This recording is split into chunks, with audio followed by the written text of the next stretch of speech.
Estamos agradecidos ao Senhor por esta manhã de domingo. Estamos já na lição de número 11. Estamos já prestes para terminar esse trimestre, mas tem causado um efeito extraordinário em nossa vida, de aprendizado, e tenho certeza plena que isso ficará em nosso coração. E hoje nós temos mais um assunto que tem como título lição 11, 14 de setembro de 2014, título O julgamento e a soberania, o julgamento e a soberana pertence a Deus. Soberania pertence a Deus. Texto áureo. Há um só legislador e um juiz que pode salvar e destruir. Tu, porém, quem és que julgas a outrem? Textual, verdade prática.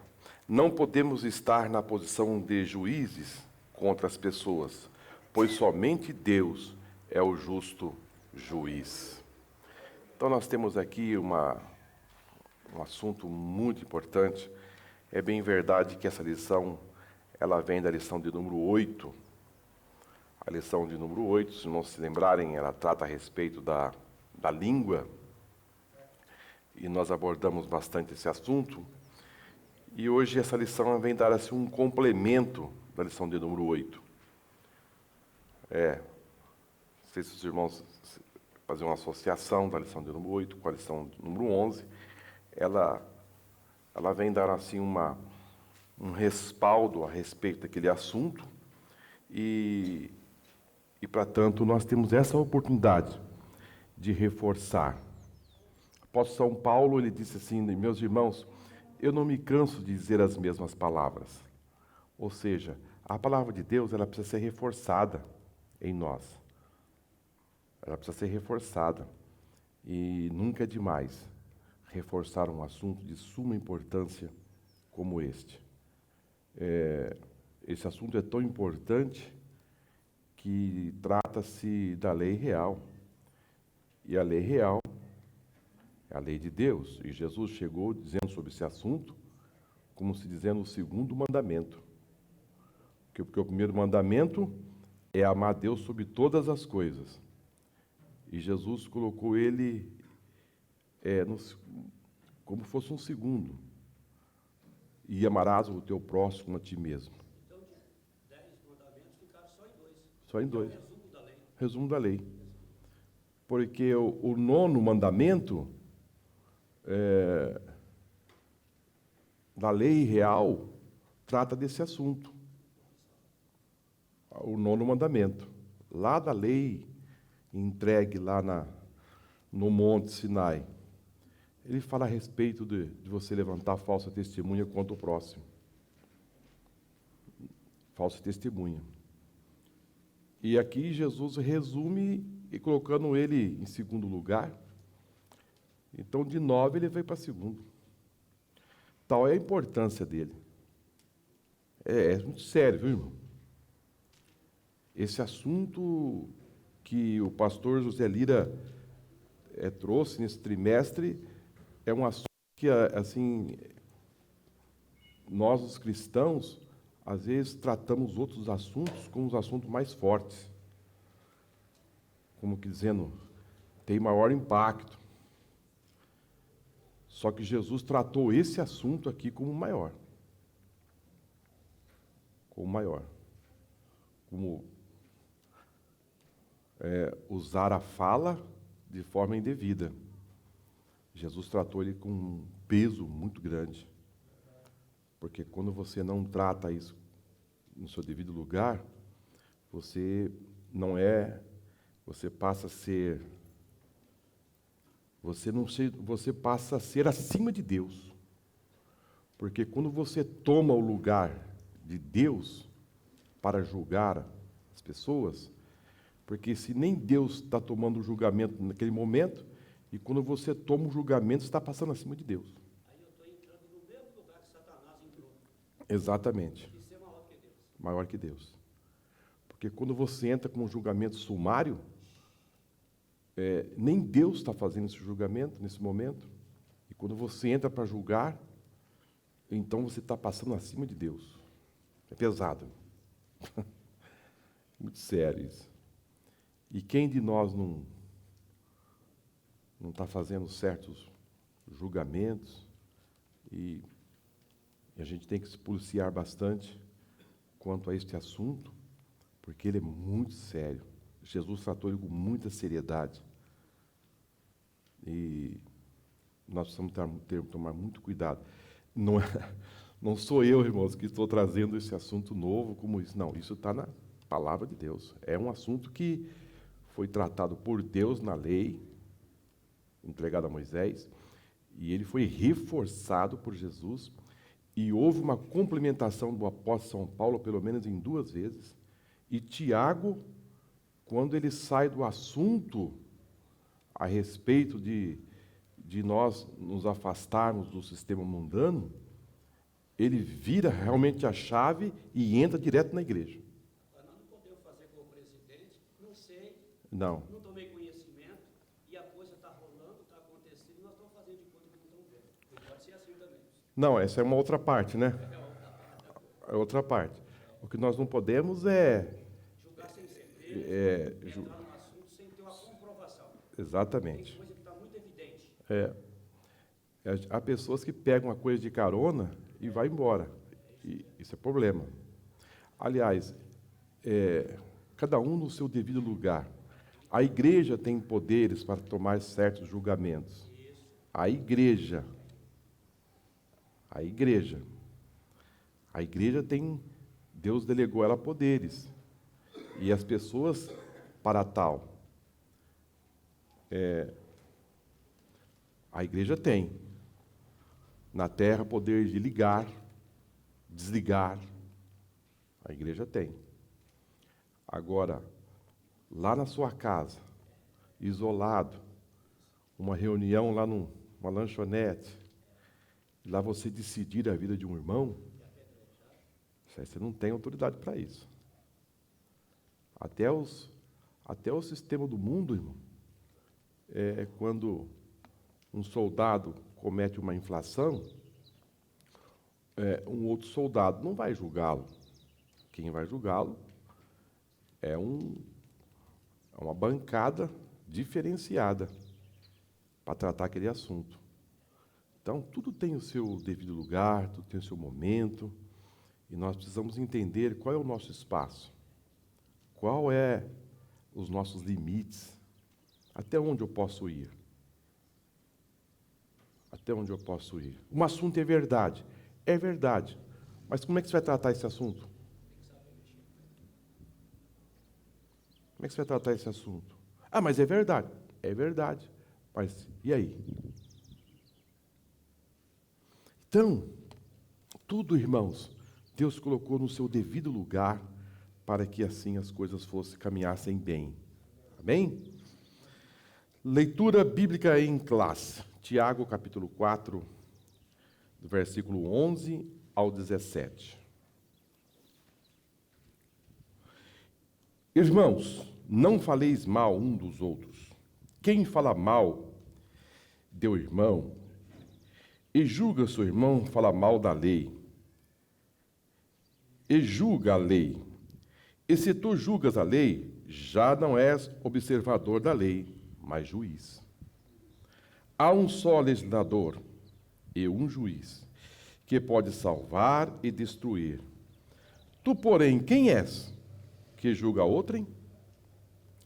Eia, agora vós que dizei hoje ou amanhã iremos a tal cidade, e lá passaremos 1 ano, e contrataremos e ganharemos. Digo-vos que não sabeis o que acontecerá amanhã, porque a vossa vida é um vapor que aparece por um pouco e depois desvanece. Em lugar do que deveis dizer, se o Senhor quiser, e se viermos, faremos isto ou aquilo. Mas agora vos gloriais em vossas presunções. Toda glória tal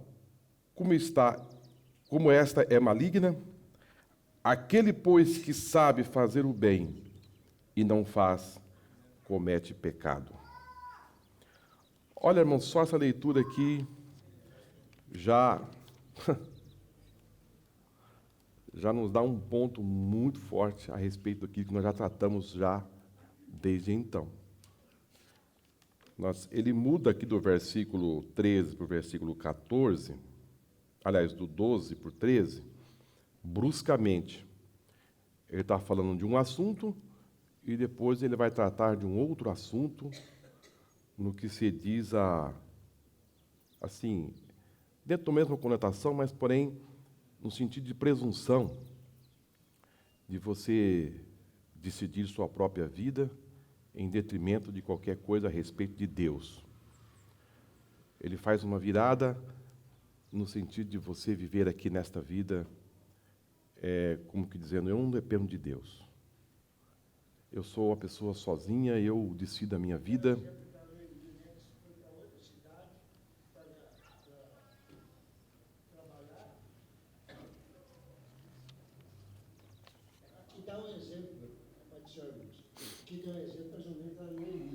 Outra cidade, né? Lá ganharemos, viveremos, né? E voltou com a mão vazia, né? Aqui é o mesmo caso. Vamos para tal cidade, vamos ganhar dinheiro, vamos fazer isso, vamos fazer aquilo, mas você não sabe do dia de amanhã, né, meu? É um exemplo que eu estou tirando para mim, né? Que eu estou com exemplo, né? Vou a tal lugar, vou fazer isso, vou fazer aquilo. Aí você chega e não faz nada, você volta de mão vazia. Amém, irmão? Amém. Muito bem. Vamos, irmãos, para a nossa introdução. A lição dessa semana é a continuação dos conselhos práticos de Tiago aos seus leitores. Os assuntos com maior destaque são a relação social entre os irmãos e o planejamento da vida. Aprenderemos que, uma vez nascidos de novo, não podemos nos relacionar de maneira conflituosa com os outros. Outros aspectos importantes que estudaremos é que o planejamento da nossa vida tem de estar de acordo com a soberana vontade de Deus. O único legislador e juiz da vida. É Ele que sempre terá a última palavra. Então, irmãos, como introdução, voltando à nossa lição de número 8, e já entrando nessa lição, na nossa vida cotidiana, nós sempre estamos incorrendo o perigo de fazer julgamento indevido. Julgamento indevido. Esse tipo de julgamento é um julgamento assim muito perigoso, porque às vezes fazemos julgamento das pessoas e às vezes fazemos julgamento da capacidade da pessoa, no sentido esquerdo e sentido direito, como que julgamento da conduta de uma pessoa e fazemos julgamentos também da capacidade que a pessoa tem. E nós não devemos fazer isso. Nós devemos tomar muito cuidado quando nós fazemos assim esses julgamentos repentinos, sem ter um devido cuidado a respeito de quem nós estamos tratando. Muito cuidado. É um caminho assim pantanoso que são coisas que se atribui a Deus conduzir certos detalhes em nossa vida, nos mover, nos colocar, e nós, assim de forma sumária, somos levados a fazer julgamentos preliminares a respeito das pessoas que estão próximas de nós, ou às vezes longe, sem ter conhecimento realmente daquilo que nós estamos falando. Então, é um caminho muito perigoso, que essa lição vem tratar isso assim com muito detalhe, com muito cuidado. porque quando assim você fizer, você está tomando o lugar de Deus e você não foi chamado para isso. Você faz parte de um corpo. Você veio somar e você não foi chamado para fazer certos julgamentos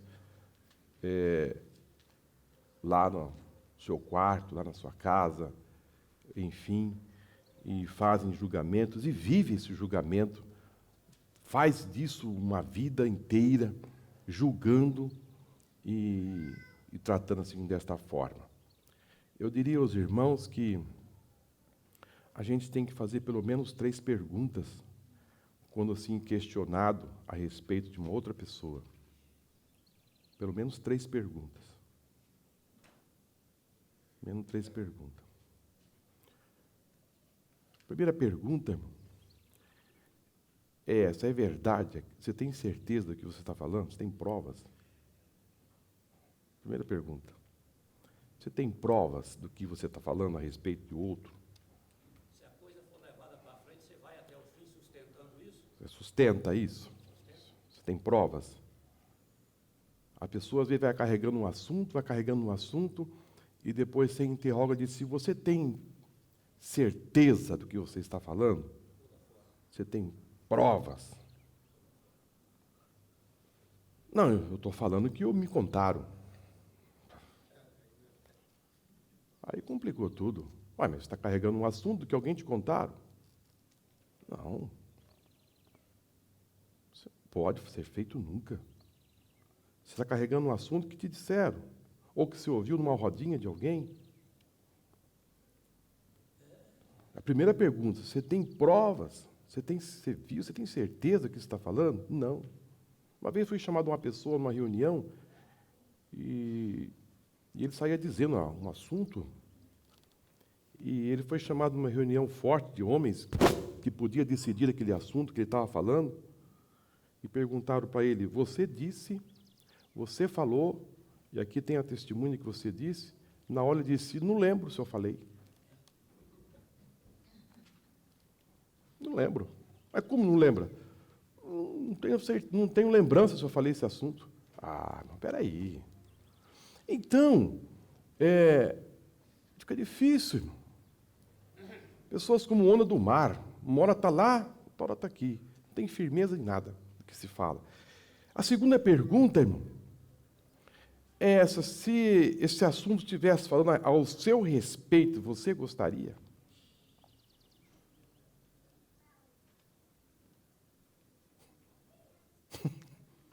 Esse assunto que está sendo tratado de outra pessoa, se fosse ao seu respeito, você gostaria? Você se sentiria bem? Não. Então você não está amando o próximo a ti mesmo. Você já está infringindo a lei. E aí? Gosta de entrar num assunto contra o outro, mas se fosse ao seu respeito, como é que você ia administrar esse assunto? Não, eu não. Então como é que você está entrando no terreno do outro? Com tanta facilidade, com tanta largueza. Não. E a terceira pergunta que você deve fazer a respeito de um assunto: tem necessidade? É necessário isso? Vai resolver ou vai complicar? Exatamente. Você está dando solução para o problema? Você vai fechar o assunto e vai acabar isso aí? Ou você está pegando esse assunto, subindo em cima de um prédio e jogando as penas?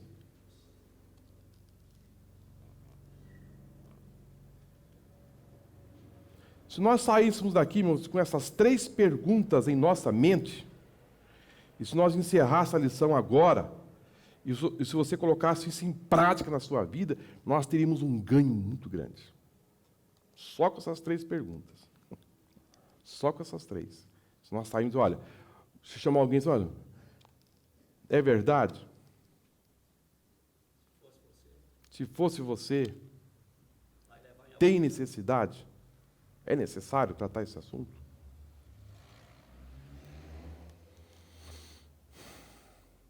É muito sério, viu? Quantos problemas seriam solucionados se essas 3 perguntas fossem colocadas em prática em nossa vida. Quantos problemas, quantas vidas destruídas, pelos mexericos. Diz que me diz, e você vai ver, não é nada. Não é nada.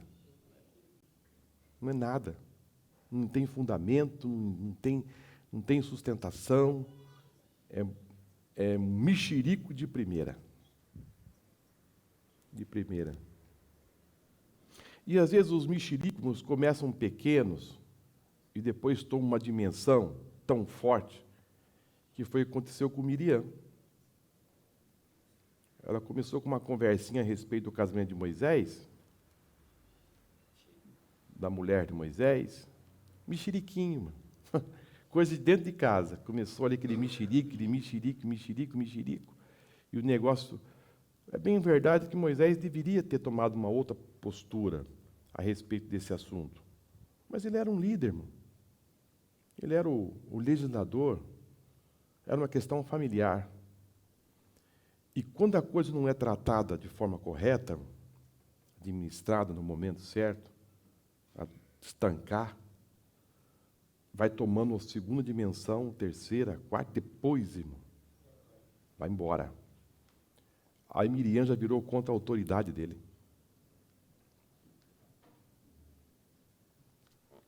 Ela sentiu no direito de dizer porque ela era mais velha. E assim o mexerico virou uma relação de Moisés com Deus, limitando a sua autoridade. Começou de que forma? Lá debaixo da tenda. Conversinha de casamento, essa mulher, cochita, aquela coisa toda, você não deveria. Então, e aí, no fim, Miriam ficou presa dentro de uma jaulinha leprosa. Meus percebe? A gente tem que, quando surgir, irmãos, um mexerico, surgir uma conversa, você tem que ligar a antena. Diga, Deus me guarda. Depois posso falar uma coisa? Pode? O Miriam e Moisés, ela ficou 7 dias leprosa. Todo mundo parou. Ananias e Safira, por causa de dinheiro, quiseram dar rasteira em Pedro, ou seja, rasteira no Espírito Santo, que Pedro reclamou. Vocês estão querendo enganar o Espírito Santo. Perderam a vida. E Adão e Eva, que ouviram a voz de Satanás, derrubaram a humanidade todinha. Então, vê como é que um negócio, um plano, uma conversa, um toca para frente, e mais um pouquinho, aonde que a coisa pode chegar. Chega, irmão. E Tiago fala que é uma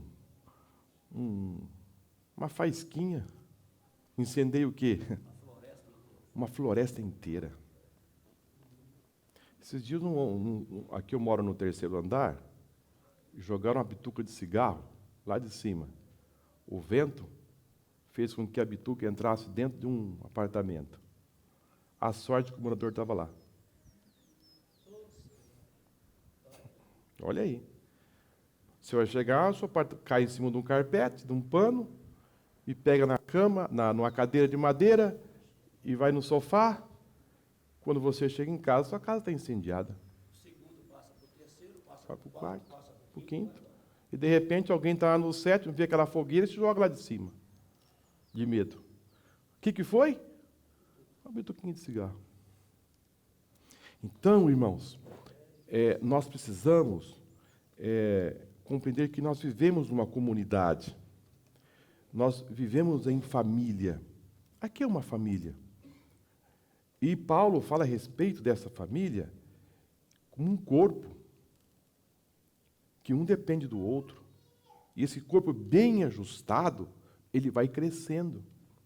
Então, quando o corpo está ajustado, ele cresce, ele desenvolve, ele toma as suas dimensões para tal que foi planejado.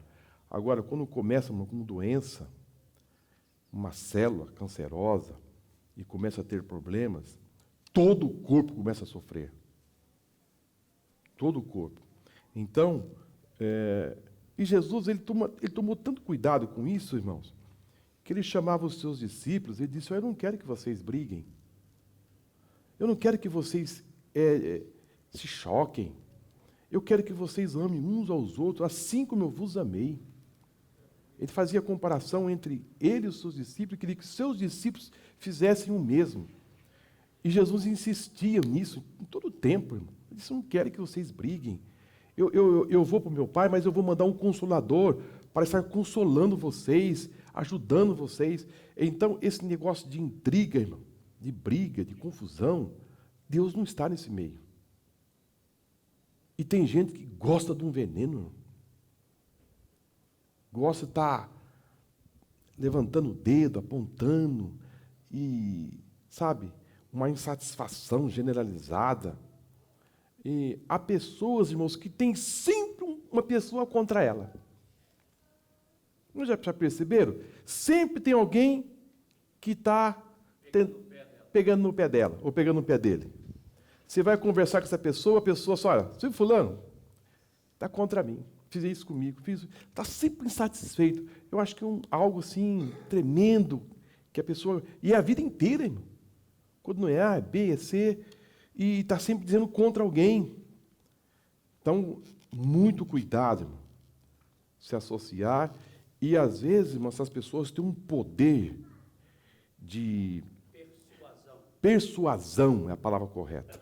Persuasão. Convencer que em questão de minutos já cai lágrimas. E você fica assim, irmão. Meu Deus, compadecido por aquela pessoa. E se começa a levantar assim uma certa defesa, porque aquela pessoa começa a chorar do nada, irmão. Aí você olha para aquela fulana que está fazendo mal para essa pessoa, você já começa a olhar com um olhar diferente. Nossa, como essa pessoa faz tanto mal para essa irmã, para esse irmão? Aí você fica, meu Deus, essa pessoa é muito ruim. Não é nada, irmão. É a pessoa que está contaminada, está cheia de germe. Aonde ela vai, ela... E basta, irmão, ela simplesmente, por nada. Aí você vai saber, procurar saber por que está todo aquele problema. É porque passou perto de mim e virou a cara. Não é que virou a cara, irmão. A pessoa se distraiu com outro assunto e não cumprimentou, aí a pessoa já levanta todo aquele problema. Eu fui pastor de uma irmã, e naquela época... Há 25 anos atrás, esse negócio de cortar cabelo é um problema seríssimo. Quem viveu nessa época, na igreja, sabe o que eu estou dizendo. Cortou o cabelo, rola a cabeça. Era problema. E o assunto que estava assim, permeando naqueles dias, era negócio de corte de cabelo. E eu usei, assim, como exemplo, uma irmã bem escurinha, e o cabelo dela era curtinho. E eu falei: olha, irmãos, tem cabelo que não cresce. No caso da nossa irmã aqui, alguém não pode julgar a nossa irmã que cortou o cabelo, porque o cabelo dela era curtinho e não saía daquilo. Então, não faça um julgamento de pessoas assim, que está com o cabelo curto. Irmão, eu paguei um preço caro por causa disso aí. Aí, depois de uns meses, me disseram: sabe a irmã fulana? Eu disse: sim. Então, ela está muito revoltada com a igreja, pastor. Eu falei: mas por quê? É porque você falou que ela tem cabelo curto, e fez referência dela, o cabelo dela, ela se sentiu ofendida. E falei: meu Deus do céu, é o ponto que chega. Então tem pessoas que você tocou nele, vira problema. Você usou uma referência, vira problema. Você vai elogiar, vira problema. Tudo que você vai se referenciar à pessoa gera um problema. Então, é que nem aquela planta que você toca nela, o que ela faz? Ela se fecha. Só vai acordar daí 2 dias. Só o sol nascer para acordar de novo. Então, são pessoas que vivem assim muito mal-humoradas, muito assim, e está pronto a atacar, a destilar conversas e assim sucessivamente. Que é o nosso assunto aqui, ó, perigo de colocar-se como juiz, a ofensa gratuita. Não há postura mais problemática em uma igreja local quando me disse. Infelizmente, tal comportamento parece ser uma questão cultural. Algumas pessoas parecem ter satisfação em destilar palavras que machucam. O que ganham com isso? Um ambiente incendiado por insinuações maldosas, onde elas mesmas passam a maior parte das suas vidas sofrendo e levando outras a sofrerem. Assim, Tiago inicia a sua segunda sessão bíblica do capítulo 4, abordando o relacionamento interpessoal entre os crentes. Devemos evitar as ofensas, as agressões gratuitas, pois o irmão ofendido é mais difícil de conquistar do que uma cidade forte. E as contendas são como ferrolhos de um palácio. Provérbios 18, 19. As ofensas só trazem angústias, tristezas e desgraças. Como é que você se sentiria sabendo que tem uma rodinha tratando do seu assunto e te ofendendo? Como é que você ia administrar esse assunto? Sabendo que tem um grupo de pessoas falando mal de você. Como é que você ia administrar isso? Sabendo que as pessoas estão tratando, falando mal de você. Você se sentiria bem? Você se sentiria confortável sair da igreja ou de algum ambiente, sabendo que as pessoas estavam falando calúnia, injúria ao seu respeito? Como é que você acha que essa pessoa teria vontade de voltar para a igreja? Que ânimo essa pessoa teria de deixar sua casa e vir se assentar a esses bancos para servir a Deus? Que ânimo ela teria? Ou quando você está falando de uma pessoa, caluniando, e a pessoa chega perto, rapidamente, fica tudo sem graça. E você percebe que o assunto é mudado rapidamente e fica tudo sem jeito. E, irmãos, aqui é o lugar de nós ganharmos pessoas. Aqui é o lugar de nós somarmos. Aqui é o lugar de você fazer a diferença em fazer com que as pessoas cresçam, desenvolvam espiritualmente. Aqui é lugar para isso. Aqui é lugar de pessoas feridas, pessoas machucadas, a ser tratadas. Jesus levou aquele homem para a estalagem porque ele estava doente, irmão. Ele estava machucado. Jesus pegou o azeite e pegou o quê? O vinho. E disse, olha, cuida bem dele aí. E toma 2 dinheiros. E se você gastar mais, eu te pagarei quando voltar. Há quem diga que esses 2 dinheiros aí que vale a 2.000 anos. E 2.000 anos já foi. Porque 1 dinheiro era o salário de um trabalhador. 2 dinheiros seriam 2 dias. E 1 dia é como 1.000 anos. E 1.000 anos como um dia. Então Jesus disse, olha, se gastar um pouco mais eu te pago. Significa dizer o quê? Que pode passar dos 2. E passando dos 2 já passou, ele vai acertar. Então, estamos vivendo os dias que precedem a volta de Jesus Cristo. E você não pode brincar com esses assuntos. Você não pode entristecer o Espírito Santo. Paulo disse, não entristeçais o Espírito Santo, a quais estáis selado para aquele dia. É o Espírito Santo que vai levar você ao céu. É Ele que vai fazer todo o trabalho. E você não pode entristecê-lo. Você pode correr o risco de ficar. Não, mas eu aprendi por aí que se uma vez salvo, salvo para sempre. Não entra nessa não, meu irmão. Eu já sou filho, já estou salvo. Nem se for no último segundo, Deus me salva. Pensa isso aí não. Aquelas 5 virgens loucas ficaram de fora. Bateram na porta. Gritaram desesperadas. A porta se fechou. Que Deus tenha misericórdia da nossa vida e que você não passe por esta vida aqui desapercebido quanto a assuntos de suma importância que foi tratada por Jesus. E foi confirmada pelos apóstolos.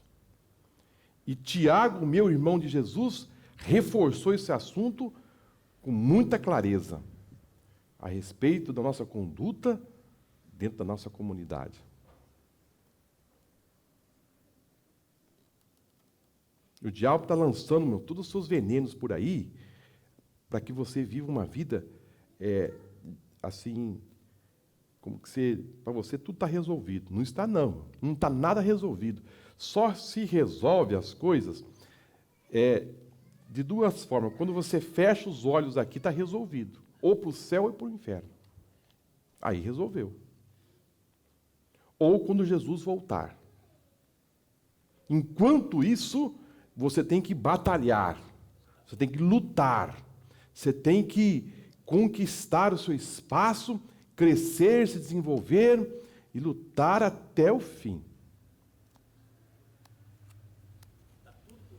Tudo por resolver. Jesus tratou a igreja de Sardes em 3 camadas. Uma camada morta, outra camada de pessoas que estavam morrendo e outra camada de pessoas que eram dignas de estar com ele de vestido branco.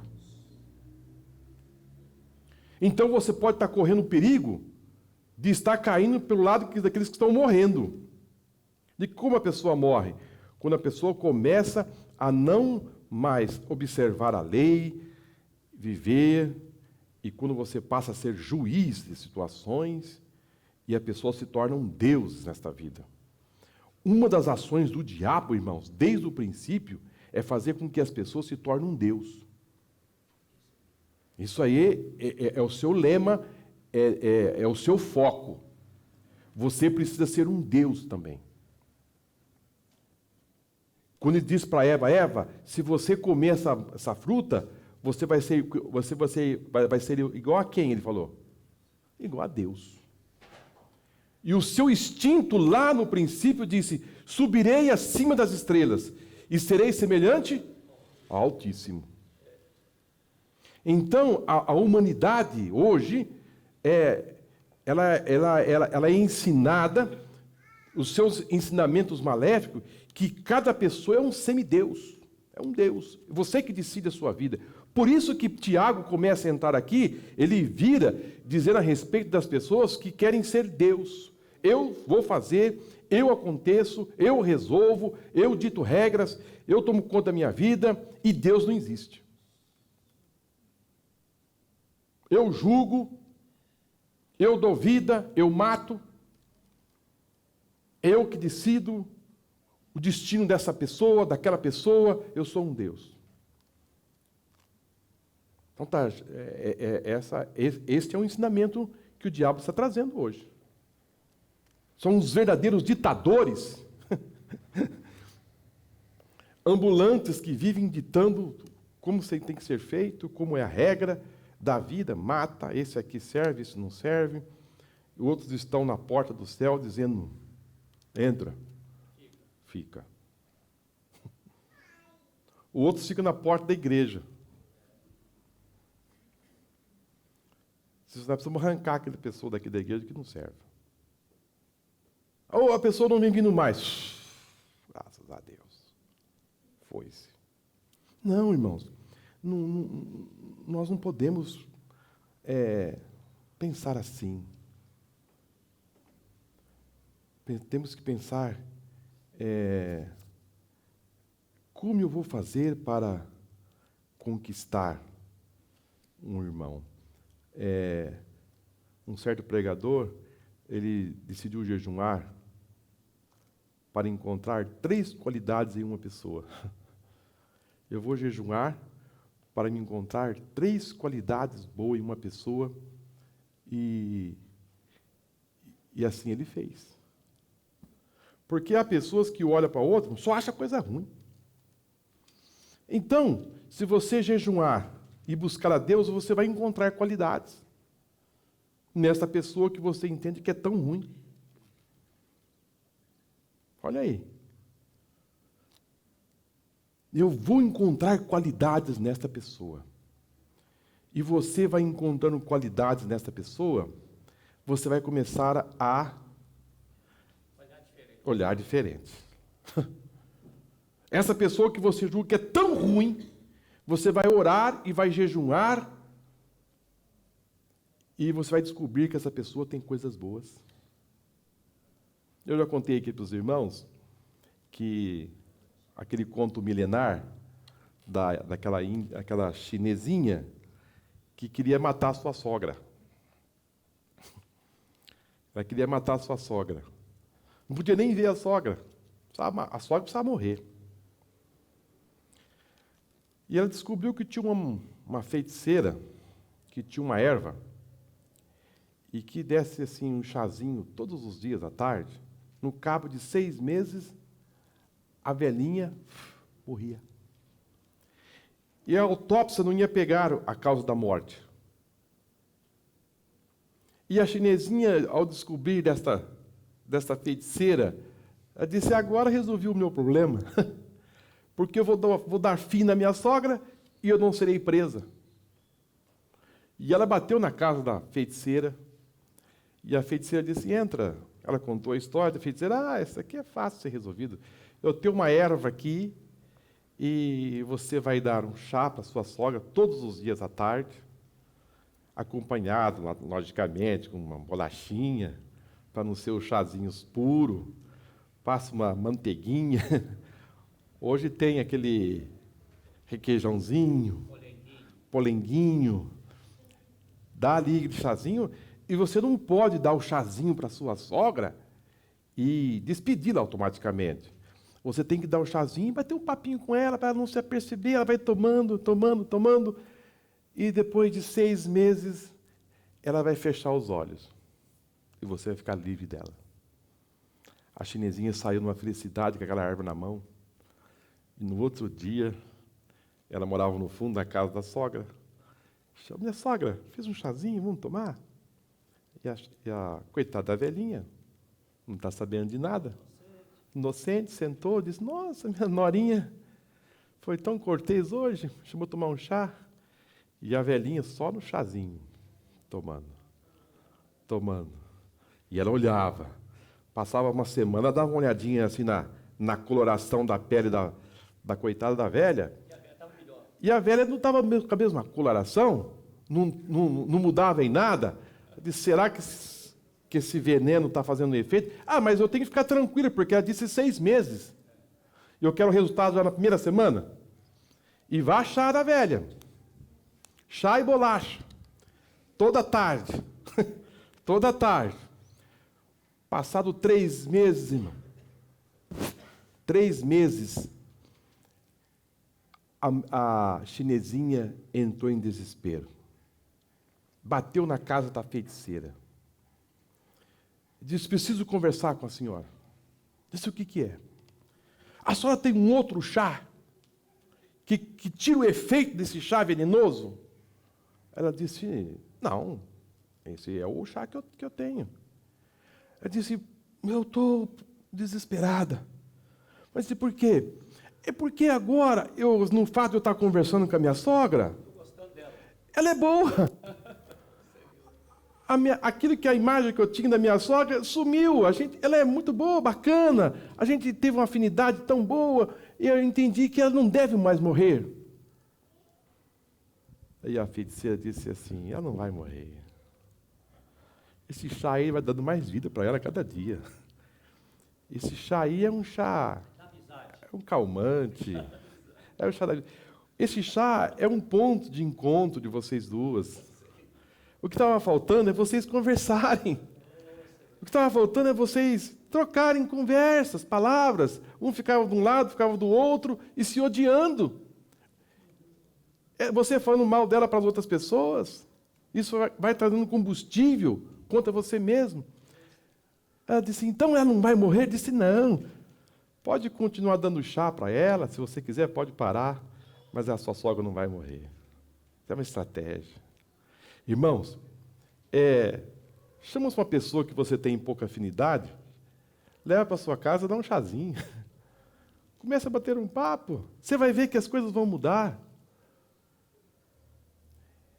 Faça jejum.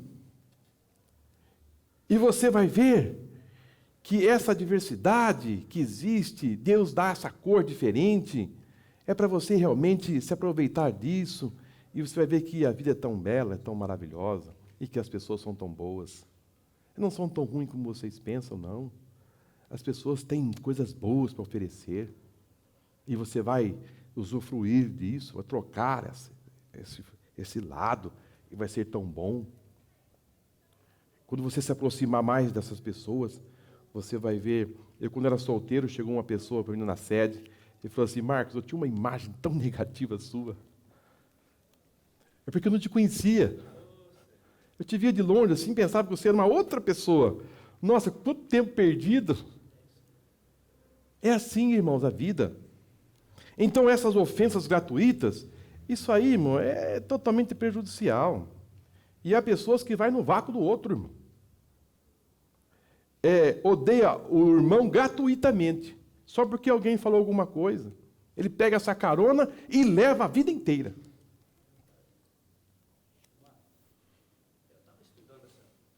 Eu estava estudando essa lição, hoje é 14, né? Uhum. 14. Foi dia 12 que eu estava lendo essa lição, aí eu fiz uma letra, depois ficou com música, e eu queria só ler a letra, para vocês poderem.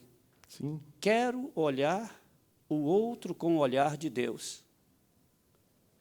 Quero ver como Deus vê. Compreender, entender, ajudar. Quero ver como Deus vê. Ver como ele vê. Sentir como ele sente. Ter o amor de Deus. Só falar o que ele manda, fazer o que ele ordenar. Na verdade, eu estava estudando essa lição, mas foi depois que eu escutei aquela mensagem sobre a mulher adúltera. E foi pregada aqui, não foi? Foi.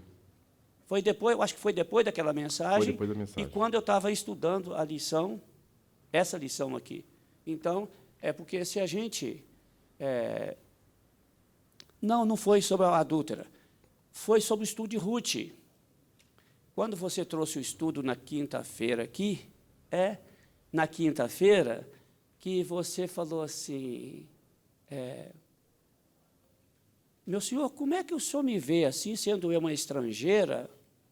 Ah, sim. Como é que o senhor me vê desse jeito e me trata desse jeito? Foi aí, hoje é 14, né? É 14. Foi quinta-feira, dia 12, não foi da mulher adulta, foi sobre aquele estudo de Ruth. Então, ele disse assim, eu te vejo, Ruth, com o olhar de Deus. Eu te vejo com os olhos de Deus. Deus te vê assim. Então, a ideia foi essa. Aí eu fiz essa letrinha aqui, essa musiquinha, que me trouxe uma alegria. Eu peguei o meu violãozinho, bati lá, cantei várias vezes, e me fez um bem muito grande de pensar nesse assunto. A gente conseguindo olhar para o outro como Deus olha. Com o olhar de Deus. Deus olha com amor, Deus não olha com olhar de bobo, não.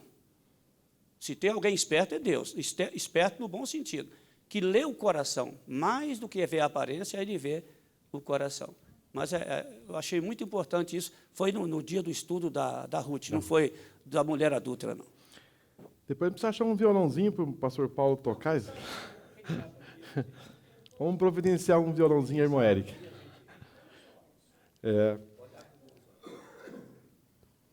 Falar mal um dos outros e ser juiz da lei. O pecado de falar mal do outro foi, por Tiago, tratado com clareza, ainda no versículo 11. Quem empresta os seus lábios para caluniar e emitir falso testemunho, além de estar pecando, coloca-se como o juiz do outro. Quem usou, irmãos, essa artimanha aqui foi Jezabel. Jezabel usou isso aqui, ó. Em nome de Deus. Quando ela quis exterminar com a família de Nabote, ela usou isso aqui, ó. Ela chamou os anciãos da cidade, os religiosos, e disse que ele teria ofendido a Deus. Tinha se levantado contra Deus. E ela usou, irmãos, de uma artimanha muito forte. Ela saiu do lado de Baal e foi para o lado de Deus. Porque ela ostentava, ela investia em Baal. Ela declarou o Baal como Deus de Israel. Mas como ela quis exterminar com a vida de Nabote, então o que ela fez? Ela usou o nome de Deus, chamou os religiosos da época, a autoridade religiosa da época, não as autoridades religiosas de Baal, mas de Deus, e disse: olha, ele ofendeu o Deus de vocês, o nosso Deus. E ela nunca teve tanto ao lado do diabo igual ela teve na hora que ela fez isso. Exatamente. Eles se levantaram ao lado dela. Disse: Nabote fez isso? Ele fez. Ele usou de palavras contra Deus. Os anciãos disseram: então, esse homem é digno de morte. Arrastaram Nabote para fora e o apedrejaram. Isso é falso testemunho, viu, irmão? Isso é falso testemunho. Você levantar um falso testemunho contra alguém, e essa mulher foi mais além. Ela levantou um falso testemunho, colocando Deus em evidência. Então, há pessoas que, além de levantar falso testemunho, e ainda põe até Deus no meio. Então, Jezabel, usada por Satanás, usou o nome de Deus para destruir uma família. A família de Nabote foi destruída. Então, esse espírito de destruição que Jezabel usou lá atrás, Jesus tratou esse assunto lá na Ásia, as 7 igrejas da Ásia. Jezabel lá também trazia um efeito muito negativo para a igreja.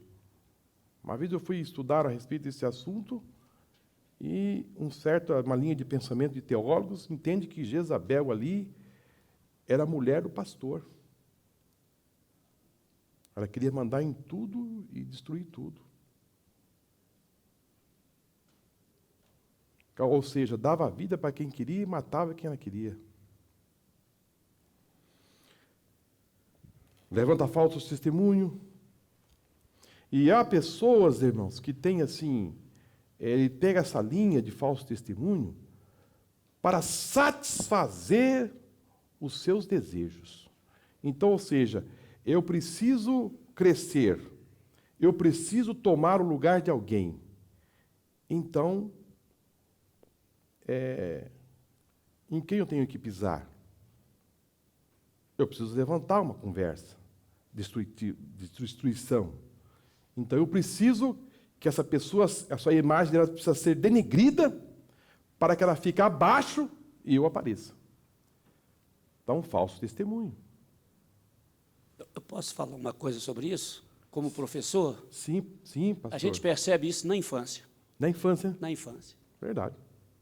E se o mal não for cortado pela raiz, o cipó não for torcido enquanto ele está macio, vão crescer adultos assim. É um espírito de infantilidade, de imaturidade, que é muito comum na criança. Uma criança fazer isso, mas a gente estranha, porque destaca essa criança, eu diria assim, uma criança já com um veio maligno. Talvez seja de casa, pai que faz as articulações, as manobras contra a mãe contra o pai. Filhos, tem filhos que eles jogam o pai contra a mãe. Tem filho que joga pai contra a mãe. Eu tenho colega separada, filho julgou contra o marido, está separado. Tem gente dentro das fábricas que jogam sem nenhum fundamento, sem nenhuma responsabilidade, um espírito totalmente maligno de destruição. Quando Deus, na verdade, Ele nos chamou para construirmos. Né? Perfeitamente. Agora, nós vamos estudar na lição que vem o pecado da omissão. A lição do domingo que vem. Que é outro lado. Tem gente que gosta de tampar o sol com a peneira, fazer de conta que a coisa não existe, quando existe. Paulo, quando escreve a Timóteo, ele diz, meu filho, fica esperto com Alexandre o latoeiro, porque ele tem me causado muitos males, mas Deus vai cuidar dele. E quando Paulo escreve em Coríntios, 1 aos Coríntios, ele fala daquele camarada que tomou a esposa do próprio pai, igual o Rubem fez com Jacó, e Paulo manda tomar a providência. Ou seja, Deus é um Deus de providências no tempo dele, na hora dele, do jeito dele. Agora, nós, às vezes, queremos tomar a providência no nosso tempo, do nosso jeito, à nossa maneira. Aí complica.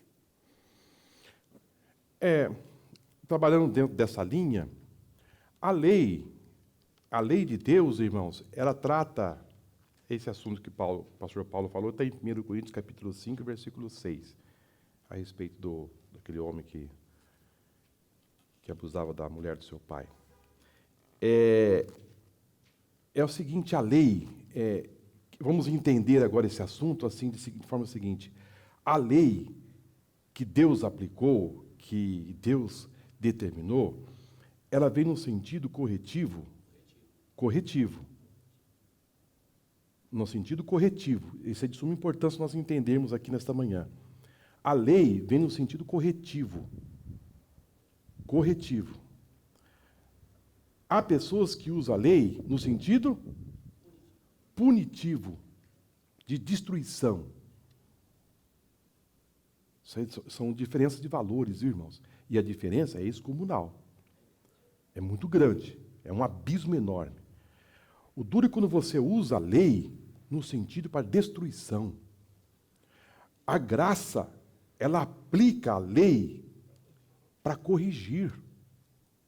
Quando você se torna juiz, você vai usar para punir. E Deus quer que as coisas sejam corrigidas, sim, mas no sentido de trazer a pessoa para uma realidade que Deus deseja. Então, existem esses dois lados que são tão diferentes e que a gente precisa estar atento. Quando Paulo pede para que fosse doutrinado esse homem, ele disse, ora, para que ele seja salvo. Para salvar a alma dele. Então, a igreja, o crente tem que pensar no sentido sempre dizendo assim, olha, é necessário fazer uma correção? Sim, mas qual é o desejo dessa correção? O objetivo. Aonde você quer chegar com esse irmão? Eu quero chegar com esse irmão, com essa irmã, no sentido que eu vou levá-lo para o céu. Para que ele saia do erro dele. Você faz aquela correção com amor. Não como aquele coronel que fica lá, dizendo aqui, vai entrar todo mundo na chibata que se arrebenta por lá. Não, você vai entrar com aquele olhar do bom samaritano, dizendo assim, às vezes eu ouvi o meu sogro contar que ele ia bater nos filhos dele, e ele batia, e depois ele se escondia para chorar. Ele ficava com tanta dó, ele falava assim, eu vou te apanhar porque você precisa ser corrigido. Você não fazia mais isso. Ele ficava com tanta dó que depois ele ficava assim, escondia o rosto. Porque o coração, para fazer a correção, mas dizendo assim, eu preciso trazer o meu filho num patamar que eu desejo. Uma correção com amor, com carinho. Não aquela correção com ódio, que a pessoa sente que não é amada. Então, mesmo esse homem aqui, que Paulo mandou aplicar uma correção nele, disse para que ele seja salvo. Mas não pode deixar ficar assim. Não. Não pode deixar ficar assim. Ele disse, olha, ele precisa ser corrigido, mas entenda, ele precisa ser salvo. É isso, irmãos, que nós precisamos, assim, aplicar, assim, no nosso meio. E ter a lei para ser corrigida, para tratar, mas no sentido de levantar essa pessoa e trazer essa pessoa para Deus. Agora, Deus tratou algumas coisas de forma dura? Tratou.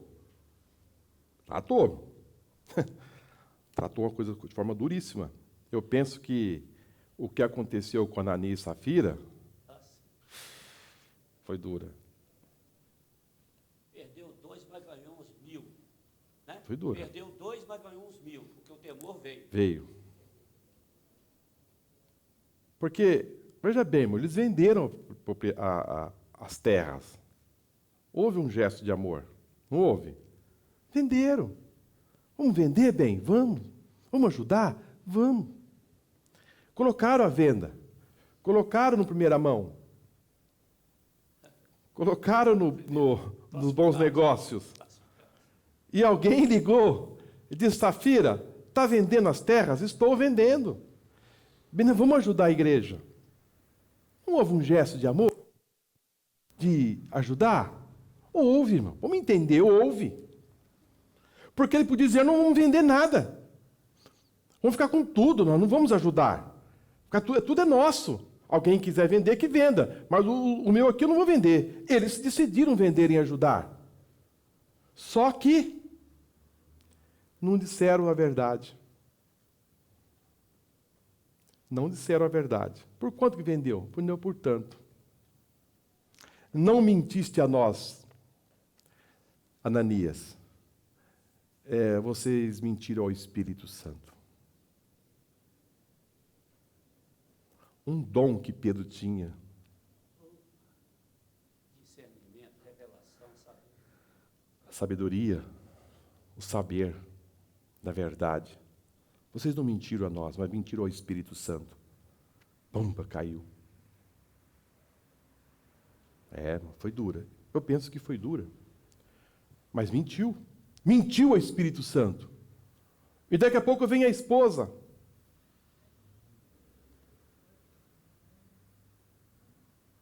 E aí vem ela feliz da vida. Por quanto que vendeu Ananias? Safira. Portanto, o mesmo caminho que o seu esposo foi, você vai também.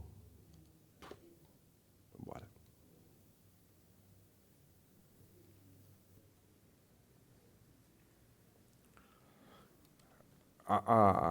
Um temor caiu na igreja de uma forma muito forte.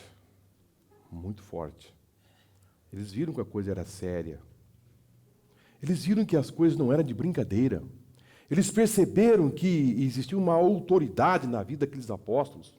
Jesus tinha ido, mas a autoridade estava ali, na igreja, e que as coisas não podiam caminhar de qualquer forma. Marcos, sobre esse assunto, eu diria assim, que tem hora que tem que perder para ganhar. Tem hora que tem que perder para ganhar. Eles perderam 2, mas ganharam um montão. Agora, se aquilo ali vinga, aquela malignidade, aquela aparência vingasse, o mal ia crescer dentro da igreja, né?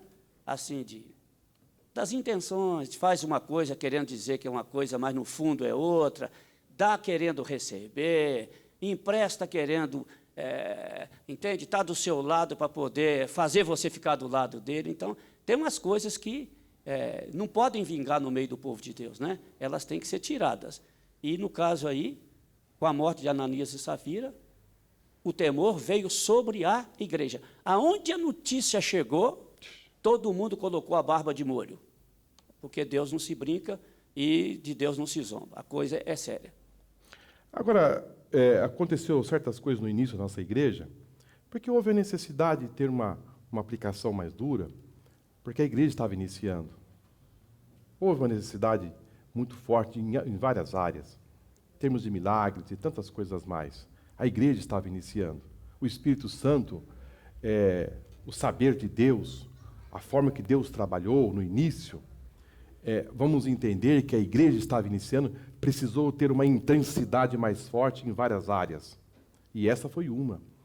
O milagre da Porta Formosa, em Atos 3 dos Apóstolos, também foi um fator que houve uma propagação, uma dimensão muito grande. Então, quando Deus quis fazer algo de impacto, Ele fez, irmãos. Deus trabalha com propósito.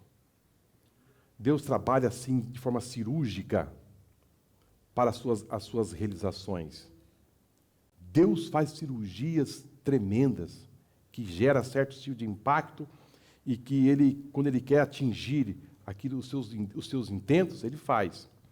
O exemplo muito clássico foi a ressurreição de Lázaro. Deus precisava levantar Jerusalém de uma forma muito forte, porque Ele precisava incitar os religiosos da época para levar Jesus à cruz. Ele precisava disso. E de que forma que Ele fez? Betânia ficava que distância de Jerusalém? Uns 2 quilômetros, mais ou menos. Então, aquele milagre que Jesus realizou em Betânia incendiou Jerusalém. Os religiosos disseram, era o que faltava para nós matar esse homem. Porque com esse milagre ele vai tomar Jerusalém. Isso aí, agora não, agora chegou o fim. Agora ele ressuscitou um homem depois de 4 dias, não tem mais jeito. Precisamos executar esse homem a qualquer custo. E o evangelho diz que queriam matar Jesus e Lázaro. Para abafar. Então, quando Deus quer fazer algo, Ele faz, irmão. Você pode ter certeza disso. Quando acontece algo, porque Deus tem um propósito, e Ele vai fazer. Amém? Ele vai fazer na minha, na sua vida. Você pode ter certeza disso. Quando Deus quer realizar algo, Ele vai realizar. Às vezes, a gente não entende hoje o trabalhar de Deus. Ninguém entendia ali a morte de Lázaro. Mas que negócio é esse? Morreu, depois de 4 dias ressuscitou. Por plano de fundo, havia um projeto de Deus. Então, isso acontece também, está acontecendo hoje em nossa vida.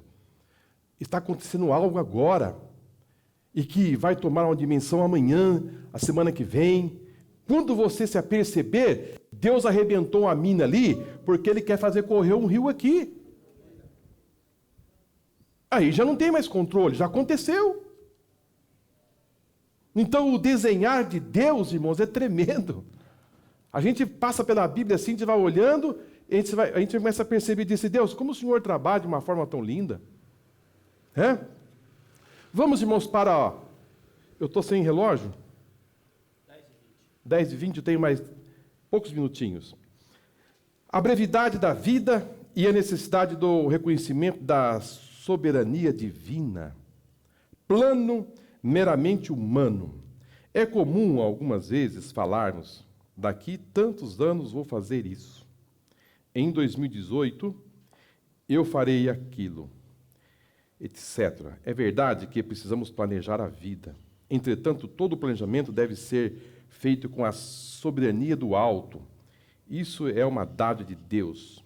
Todavia, infelizmente, nos acostumamos à mera rotina e tendemos a planejarmos o futuro sem ao menos nos lembrarmos de que Deus é o autor da vida.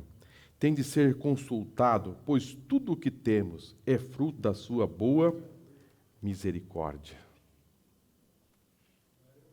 Glória a Deus. Glória ao Senhor.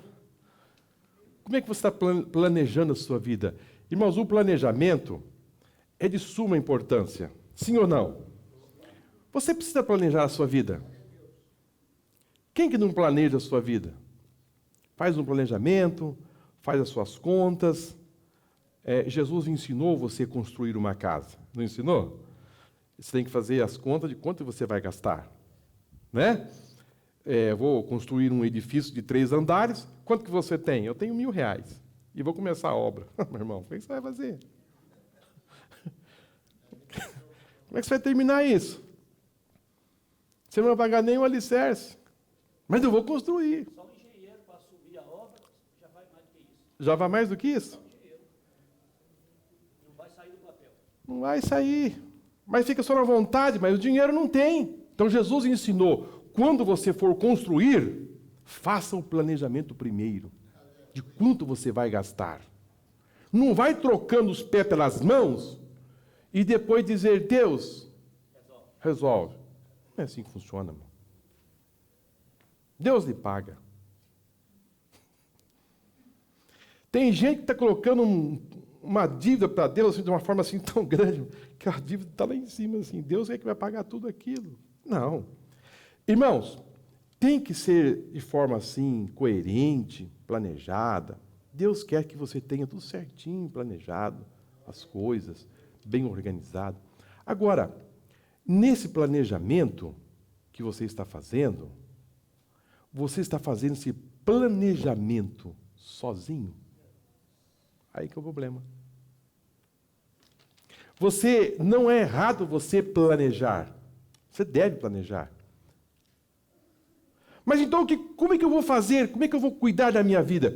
Você deve planejar, mas contanto com esse planejamento, Deus esteja do seu lado. Esse planejamento não pode ser um planejamento assim com presunção. O que é presunção? O que é presunção?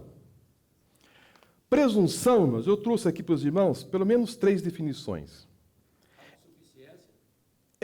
Vamos aqui, aquilo que eu trouxe aos irmãos, porque senão fica assim muito vago, dizer assim, mas como é que negócio é esse? Eu tenho que planejar. Mas o seu planejamento não pode ser um planejamento ímpar. Tem que ser um planejamento com a paridade. É você e Deus. Amém. É você e Deus. Você não pode ser uma pessoa autossuficiente. É você ser muito presunçoso. Achar que você sozinho decide a sua vida, o seu futuro, e Deus não faz parte da sua vida. Isso é muita presunção. Por quê? Porque você não sabe o que vai acontecer amanhã. E se você planejar algo para 2018, é muita presunção da sua parte. Você não sabe o que vai acontecer em 2018. Aliás, você não sabe o que vai acontecer. Até a hora do almoço. O que você vai almoçar hoje? E se vai almoçar? E se vai? E se vai almoçar? Porque às vezes não almoça. Não precisa, né? Não precisa mais almoçar. Talvez você não vai mais precisar realmente almoçar mais hoje. Nós não sabemos, irmãos, o nosso futuro. É muita presunção você achar que daqui a 1 ano você vai estar em tal lugar. Você tem essa certeza. É muita presunção. É muita presunção. Sabe por quê? Porque o futuro a Deus pertence. Só Ele sabe do seu futuro. Então, se você amontoar uma certa quantidade de bens para desfrutar daqui 5 anos, é muita presunção. Antônio Hermílio está aí um exemplo. Antônio Hermílio está aí. Sabe do quê? Um dia deixou tudo que deixou. Os irmãos estão entendendo? Assim, eu gostaria que os irmãos entendessem assim, com muita clareza isso aqui que Tiago fala. Nós iremos, nós compraremos e nós ganharemos. Aonde Deus está? E voltaremos. Aonde ele colocou Deus, esse homem? Lugar nenhum. Nós iremos. Deus não está, é nós. Nós ficaremos lá fazendo o trabalho. Nós teremos lucros. Olha, ele fala em tempo, muito tempo. Iremos trabalhar, iremos ter lucros, iremos ganhar, e Deus não existe. Isso é muita presunção. Não? Jesus tratou esse assunto também. Aquele homem que semeou e plantou e colheu, e depois, quando ele viu aquela colheita enorme, o que ele disse? Vamos ver. Vamos aumentar o nosso celeiro. Porque olha a plantação, olha quantas coisas nós vamos colher, o nosso celeiro não vai dar. Vamos aumentar o celeiro e vamos guardar tudo. E depois ele disse assim: come e folga minha alma, porque tem comida para o resto da minha vida. Vamos fazer uma redinha, vamos comprar uma rede, aguinha de coco, e a poupança minha já está reservada, tudo pronto, come e folga minha alma. Aonde está Deus aí? Jesus disse: louco, a sua atitude é de louco, porque hoje à noite vai pedir a tua alma. E para quem ficará tudo isso? Então, irmãos, vamos ser inteligentes. Vamos ser inteligentes. Então, se você amontoar muita coisa, sem que você possa usar, não é algo sensato. Mas se você acumular muita coisa, e Deus estiver nesse negócio, e que Deus estiver compartilhando isso, e é um projeto de Deus, é algo que está nos planos de Deus, meu irmão, isso vai ser muito bom. Isso vai tomar uma dimensão muito forte. Então, quando você for desenhar, quando você fazer um projeto, disse: Deus, é isso que o Senhor deseja. É o teu plano, é o teu projeto.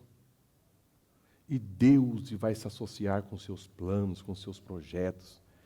E sabe o que vai acontecer? Deus vai tomar aquele plano, aquele projeto e vai dar seguimento. Você vai desfrutar, os seus filhos vão desfrutar, e vai ser um canal de bênção para muitas pessoas. Mas quando você faz um projeto e de Deus está fora, é meu, é muita presunção. Então, o que eu trouxe aos irmãos? Presunção é assegurar a nós mesmos que o tempo está do nosso lado e à nossa disposição. Você não é senhor do tempo. Não é você que domina o tempo. Presunção é fazer os nossos planos como se estivéssemos no total controle do futuro. Isso é presunção. Em terceiro, presunção é viver como se a nossa vida não dependesse de Deus. Isso é presunção. Eu não dependo de Deus para nada. Eu que faço. Eu que determino, eu sei o meu futuro. Eu quero assim, mesmo que Deus não queira. Eu quero isto, e independente de Deus, eu sei do meu futuro, é assim que tem que ser feito, e Deus não entra nesse relatório. Isso é muita presunção. Isso é falta de humildade. É você não reconhecer que você é pó. É você não reconhecer que você é como um conto de fada. É você não entender que você é como aquele avião que passa e joga uma fumaça lá em cima. E daí a pouquinho você diz: olha aquele avião que passou, cadê? Cadê a fumaça? Foi embora. Davi, com toda a riqueza que ele tinha, ele disse assim: eu sou pobre e necessitado, mas Deus tem cuidado de mim. Mas ele olhava assim, o palácio, já tinha tanto ouro. Ele disse: eu vou construir o templo, eu tenho todo o ouro, eu tenho toda a prata. Ele disse: mas eu sou pobre e necessitado. Irmãos, se nós nos colocarmos nas condições que realmente nós somos, você vai viver mais feliz. Você vai viver em paz. Aí você vai dizer com Davi: em paz me deitarei e dormirei, porque só tu, Senhor, me faz repousar em segurança. Então, a incerteza, depois ele fala sobre a incerteza da brevidade da vida, Tiago 4,14, o modo bíblico de você abordar o seu futuro. Você não pode ser uma pessoa autossuficiente do tempo e do espaço. Você não pode achar que você é o senhor do seu futuro. Tira isso da sua mente, do seu coração, você não é. É Deus que vai reger o seu futuro. Ele sabe aonde você vai chegar daqui 6 meses, daqui 3 meses, daqui 1 ano, o que vai acontecer. Então, se você se movimentar agora, sem aquilo que Deus já designou para você, você vai trabalhar de forma em vão, você vai lutar em vão, você vai se desgastar de uma forma assim, sem necessidade, porque Deus já entendeu, já viu, que aquilo não vai te servir. Então por que você vai se desgastar agora? Sendo que lá na frente Deus diz, não precisa. É isso, irmãos, que Tiago está querendo dizer para nós aqui. Não faça planos para o futuro, se Deus não quer isso para você. Então você vai se colocar uma carga tão pesada hoje, você vai se desgastar tanto hoje, sendo que no futuro, Deus não quer isso de você. Então você sofre hoje, sujeito a se infartar hoje, sujeito a tomar ter problemas de saúde hoje, sendo que Deus lá na frente tem uma outra avenida para você passar, sem que haja necessidade de todo esse sofrimento. Sabe por quê? Porque Deus trabalha da seguinte forma: aqueles que estão lá fora, os ímpios, Deus faz ele trabalhar para te entregar para você amanhã. Deus faz. Moça. Deus faz isso, irmão. Eles estão lá dia e noite lá. E você só cantando. Oh, aleluia. Glória a Deus. Oh, Jesus, Jeová. E você, eu estou na vontade de Deus. Chega lá na frente, irmão, aquela rua estreitinha que está andando, que não tem nem acostamento. De repente, Deus fala assim, Marcos, vira à direita. Eu viro, Senhor. Vira à esquerda. Eu viro, Senhor. De repente, avenida. Ele fala, Marcos, para aí no frango assado.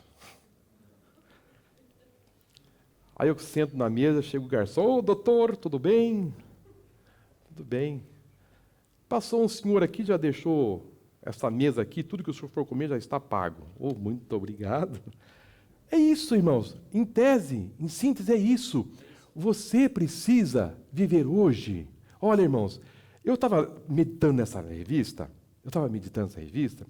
e eu comecei a pensar, se cada um de nós vivemos hoje o propósito de Deus, aquilo que Deus quer realmente para você, você vai sofrer muito menos, você vai desgastar menos, você vai ter menos lágrimas, menos sofrimento, menos desgaste. Sabe por quê? Porque Deus já desenhou o seu futuro. Deus já desenhou a sua estrada. Jesus disse, olha para os pardais, olha para o lírio do campo. É Jesus falando, irmãos. Olha para eles. Olha para os pardaizinhos. Olha para o urubu. Deus disse, eu escuto o gemido do urubuzinho que nasceu. Eu escuto o choro do urubuzinho. E dou comida para o urubuzinho. E se eu trato do urubuzinho que está lá no ninho, eu não vou cuidar de vocês? Deus disse para Elias, eu mandei o corvo tratar, mas para você, eu mandei o servo. Palavras do Senhor. Deus tratou de Elias com o urubu. Aí Deus vem e reforça, mas para você, eu mando o meu servo. Olha que Elias era um homem importante, irmão. Então, se eu, irmãos, entender, se eu viver, se eu entender, eu não vou, irmãos, descansar sem trabalhar. Não é isso que Deus quer. Eu vou descansar sem trabalhar. Isso aí não. Isso aí é irresponsabilidade. Eu não trabalhei o dia inteiro, o que você vai fazer agora à noite? Eu vou descansar. Mas você não trabalhou o dia inteiro, você quer descansar por quê? Está cansado de ficar à toa. Não, Deus não é para compactuar com uma pessoa que não trabalha e ainda ter férias. Não. 15º. Vai lá no banco, ver se tem alguma coisa, um milagre ali. Sabe que tem crente que faz isso, irmão? Ele ora, pede a Deus um milagre, depois pega o cartãozinho, oh Jesus, e agora? Negativo. Acho que Deus está atendendo o outro, mas eu vou orar essa noite. Não, isso não vai acontecer. Isso não vai acontecer, não, irmão. Nós estamos estudando o livro de Ruth aqui. Se você não pode vir às quintas-feiras, assista pela internet. Boaz mandou os homens soltar saquinhos de cereais na trilha de Ruth. Não mandou levar em casa, não. Não mandou levar lá em casa dela, não. Ela estava lá na trilha pegando. As coisas vão acontecer lá em casa. Aqui que mora a irmã Joana?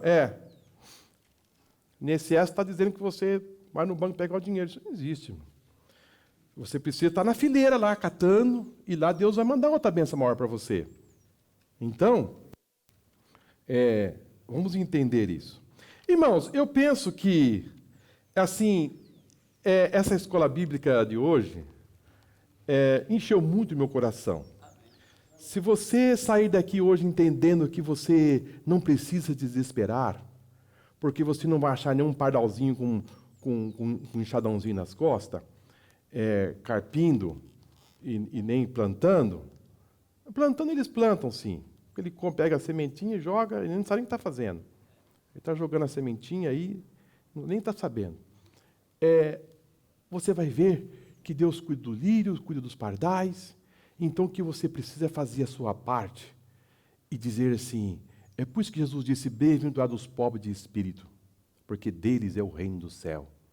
Isso aí, irmão, tem uma profundidade muito grande dentro desse pobre de espírito, muito profunda. Faça uma pesquisa sobre esse assunto. O que vem a ser pobre de espírito? O que quer dizer ser esse pobre de espírito? Deus, irmãos, está à procura de pobres de espírito. Porque esse nosso Deus é um Deus que tem tudo.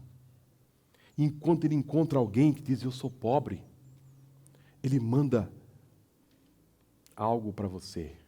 Ele quer ajudar os pobres. Como ele tem prazer em ajudar os pobres. Mas como Deus quer confrontar, irmãos, os soberbos. Como Deus quer confrontar os orgulhosos. Como Deus quer bater de frente com os altivos. Como Deus quer enfrentar esse povo, irmãos. Mas se você se coloca nas condições de pobre, de espírito, dizer, Senhor, eu sou tão pobre.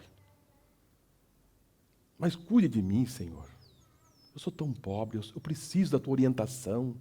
Eu preciso viver nos teus projetos, nos teus desígnios. Eu não quero ser um homem altivo. Eu não quero decidir o meu futuro. Eu quero, Senhor, planejar, mas dentro dos teus desígnios. Você vai ver, meu irmão, minha irmã, que o Espírito Santo vai assumir o piloto do seu barco. Deixa o piloto assumir o barco da sua vida. Diga, Espírito Santo, eu vou ficar aqui do lado, o Senhor assume tudo. Eu não sei meu futuro, eu não sei de nada, eu não sei se eu acordo amanhã vivo, eu não sei de nada, eu sou pó, eu não sei, tu sabes tudo a meu respeito e tu sabes do meu futuro. Eu entrego nas tuas mãos. Eu dependo de ti, eu não sei. Você vai ver que o piloto automático vai ser acionado. E esse piloto é o Espírito Santo que vai tomar conta da sua vida. E ele vai conduzir de uma forma que ele deseja. Amém? E você vai viver em paz. Você não vai ser aquela pessoa consumista, a comprar aquilo que você não precisa. Aquele olho grande,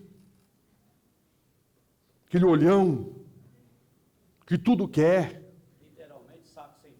Essa semana, acho que eu vou pedir perdão perante os irmãos aqui. Eu fui em São Paulo e cheguei lá e fiquei com um olho grande num pratão de bacalhau. O olho ficou grande, irmão. Aí eu falei, eu quero um desse para mim. E o homem veio, a mulher veio, aquele bandejão, irmão. E eu comecei a comer aquilo e suava. Comi nem a metade, irmão. Aí a moça falou assim, o senhor quer levar para casa? Eu falei, imagina. Arrependimento, irmão. Aí cheguei em casa, aí o Guilherme, pai, que barrigão é esse? Falei, nem me fala, filho. Nem me fala desse assunto. Aqui na minha mente, irmão, pesou. Tristeza, irmão. Aquele momento assim, falei, por que eu fiz isso? Olho grande, irmão. Olhudo. Não precisava nada disso. Aí o rapaz estava do meu lado e disse assim, olha, esse que você está comendo aqui, 3 comia. Aí acabou de matar, irmão. Irmão. Os irmãos me perdoam pelo meu olhão grande, irmão? Irmão. Não pode fazer isso, irmão. Não pode. Me senti tão culpado, irmão. Depois que ele falou 3 comia, eu falei, agora acabou. Tipo, Vai aprendendo, então. Aprendendo. Vai aprendendo. E eu olhava para todo lado, mas não olhava para minha barriga, irmão. Não posso olhar. Aí, quando foi ontem, eu fechei a boca de vez. Aí começou a me dar tontura. Porque os 2 extremos. Um dia come muito e outro dia não come nada. Como que dizendo assim, eu vou pagar o dia de ontem. Não, irmão. Basta o seu pedacinho de pão cada dia. Basta o seu pedacinho de pão a cada dia. Não vá guloso para as coisas. Não, e assim o consumismo também de todos os lados, irmãos. Não faça isso. Diga, Deus, eu quero usufruir, viver bem aquilo que o Senhor me deu. Viu, pastor Marcos? O bacalhau sustenta mais do que a carne. Se você come 3 pedaços de carne, você tem que comer 2 do bacalhau, só que sustenta muito. Amém. Mas eu não dou nenhum endereço para ninguém, não vou dizer para os irmãos onde que é, e não me pergunte, porque ali é uma tentação. Amém? Quantos estão felizes por Jesus aqui nesta manhã, irmãos? Amém? Vamos cantar, Lilian, e vamos ofertar ao Senhor.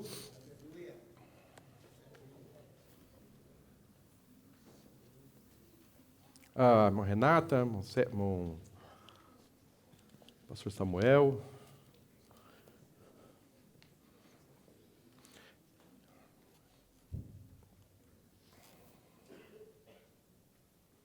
Esta oferta, irmãos, é destinada à aquisição de novas revistas e à manutenção da escola bíblica dominical. Amém? Eu posso falar só uma coisinha para encerrar essa escola? Sim. Eu diria assim, estou falando daquilo que eu tenho visto e que eu tenho lutado para experimentar.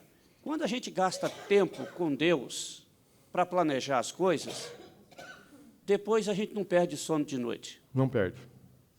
Quem gasta à noite orando, ou durante o dia, gasta tempo com Deus, planejando, Senhor, até onde que eu posso ir?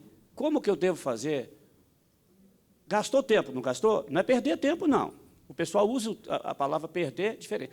Gastando tempo com Deus para planejar, a gente não gasta o tempo depois. Como é que eu vou pagar isso? Como é que eu vou sair dessa?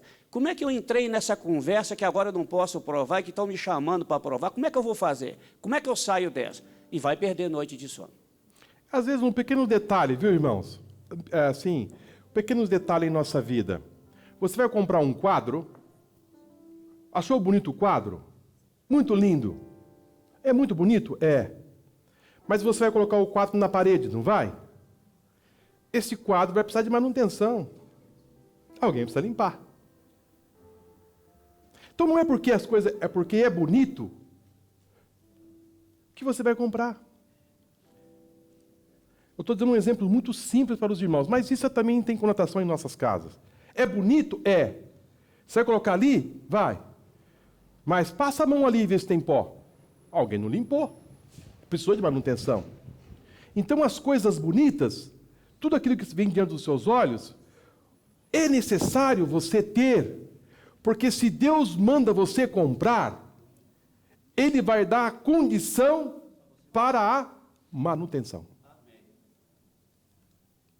Ele não vai te entregar algo na sua mão para ficar enferrujando, estragando, o tempo consumindo. se deteriorando. Ele não faz isso, irmão. E quando ele entrega, ele disse, você vai precisar, você vai usar, vai ter benefício, vai ser bênção para a sua vida. Então, tudo que você for pôr a mão e vier sob o seu controle, Deus vai dar condições para tudo, como dar manutenção, como cuidar e como ser abençoado. Amém? Fica no seu coração essa palavra. Amém? Vamos cantar? 141.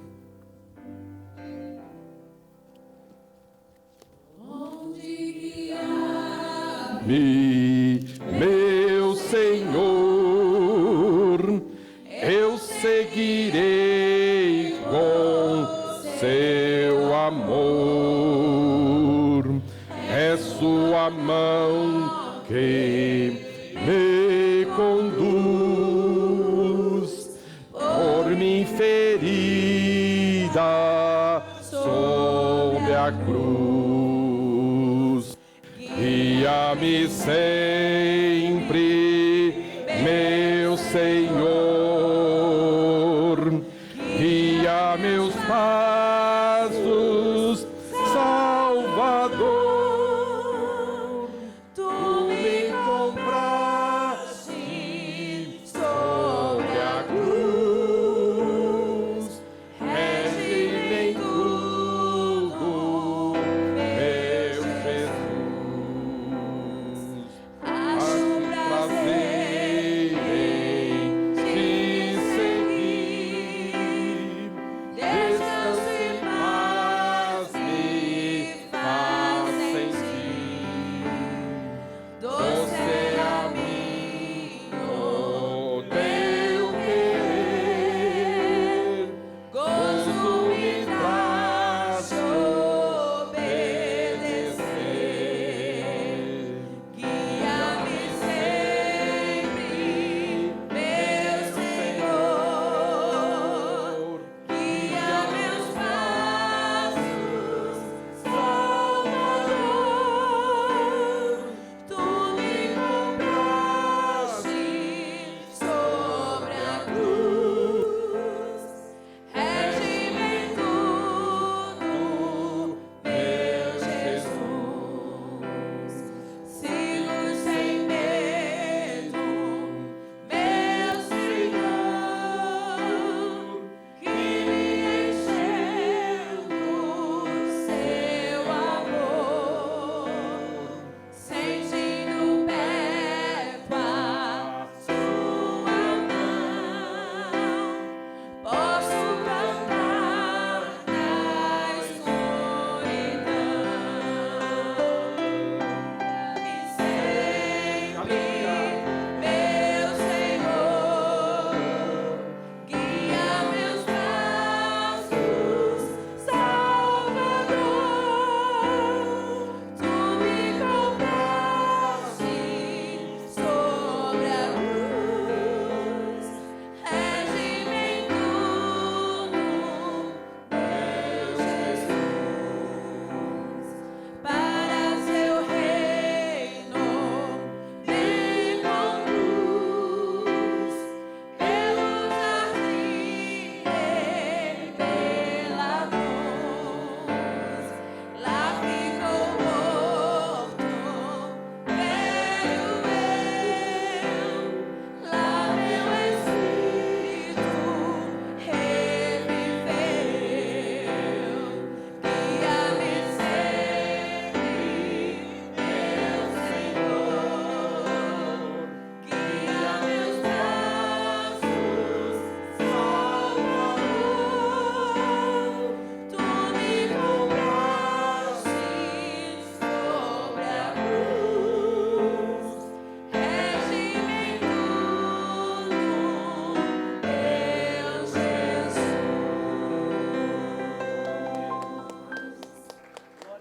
Aleluia!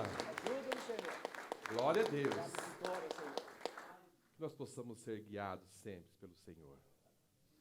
Como Ele sabe aplicar o melhor para a nossa vida. Como Ele sabe, irmãos. Como Ele tem tanto amor. Como o Senhor nos trata tão diferente. Deus é tão misericordioso, tão bondoso, que as minhas falhas,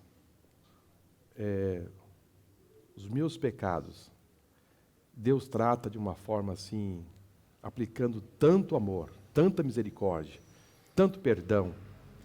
E eu preciso fazer isso também com os meus irmãos. Aquilo que eu recebo de Deus, eu tenho que aplicar em você. Amém? Eu recebo de Deus misericórdia, amor, perdão. Eu não posso ser egoísta. Eu não posso pensar de forma fracionada. Eu tenho que dizer, Senhor, eu recebo perdão de Ti. Quem sou eu para não perdoar o meu irmão? Se eu recebo dele. Aliás, quando ele morreu por mim, eu era um jambuzeiro bravo. Você sabe o que é jambuzeiro? Jambuzeiro bravo não dá fruto, irmão. Não dá fruto. Mas Deus pegou o jambuzeiro Marcos, enxertou na videira. E agora, eu consigo até dar fruto bom. Eu consigo. Então, entenda de onde você veio. Um jambuzeiro bravo. Deus teve misericórdia de mim. Me enxertou na videira. Para dar fruto, quem sou eu? Se eu era um jambuzeiro, quem era você? Quem éramos nós? Deus teve misericórdia de mim. E agora, porque ele deixou eu bonitinho aqui, falou assim, eu vou te limpar com meu sangue, eu vou te purificar, e agora você vai virar juiz dos outros? Sou juiz de ninguém, irmãos. Deus me chamou para amar as pessoas e ajudar as pessoas a chegar até no céu. E quando essas pessoas até falharem, é verdade, mas o que eu vou fazer para ajudar essas pessoas a chegar até o reino dos céus? Amém?